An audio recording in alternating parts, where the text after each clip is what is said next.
Here to talk more about where to find opportunity amid these wild markets is Jan Szilagyi. He's the CEO and co-founder of Reflexivity. That's an AI market research firm. So, Jan, the AI can tell us where they're looking right now, and REITs are coming up. What else is popping up for you?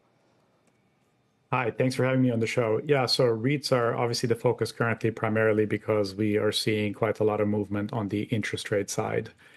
So can dig deeper into that. But in addition to this, we're seeing quite a lot of interest in and exposure and opportunities in things like, for example, consumer staples. So anything that is less sensitive to interest rates moving higher is currently being highlighted as the place to be. And on the other hand, as a way to protect against those things, really long volatility, either in the equity space or in fixed income space. And the last couple of weeks, I think, have made it obvious why that is. Yeah, this is why, the AI is going to replace all of this. So because I think about some of those areas you mentioned, staples and REITs, and I think, well, they could be under pressure if yields keep going higher. You see it differently. Well, actually, there's a distinction here that the system is highlighting between equity REITs and mortgage REITs. So one of the things that makes mortgage REITs particularly sensitive to higher interest rates is that they are, one, very highly levered, but also because they pay fixed coupons, they invest in mortgage securities. They tend to perform relatively poorly in a rising interest environment.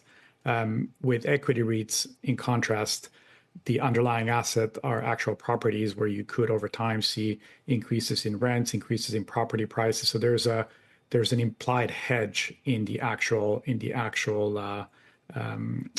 security. Yeah, in consumer staples, what's the idea there? And is it the sector broadly, or any of these kind of queuing up specific names? This is, I think, a little bit in reaction to the fact that up to this point, and even now, although probably people are a lot less excited about the tech sector at the moment, in contrast to a tech company where a lot of the expected cash flows are really back-end loaded, when you look at something like consumer staples, not only do they hold up well in a downturn because they sell things that people need regardless of the cycle, they also tend to have more of their cash flows front-end loaded. And so this is really just saying, okay, I would rather have something that is maybe smaller now as opposed to wait how these predictions for high growth turn out in 2-3 years from now. Yeah, and I'm just curious, Jan, before we go, because AI is such a new phenomenon in the markets, what are some of the different kind of technological pieces you're using to put this all together? How do you back test it, and how are clients using it in real time in a market environment like this?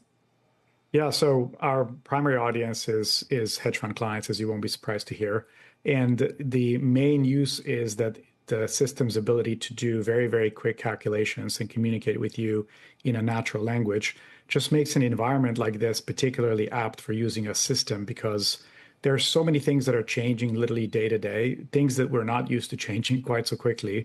And so when you have to run a number of fast scenarios and get the answers, but you still want to rely on the data, it's really hard to replicate something like this unless you have thousands of analysts at your disposal. All right. I do try with ChatGPT and Grok, but I can understand that maybe your audience needs something a little bit more sophisticated. We'll set you up with an account on Reflexivity. I think you'll find that it's quite an upgrade. I would love that. This is a perk of the job, maybe. Jan, thanks very much. It's good to see you today.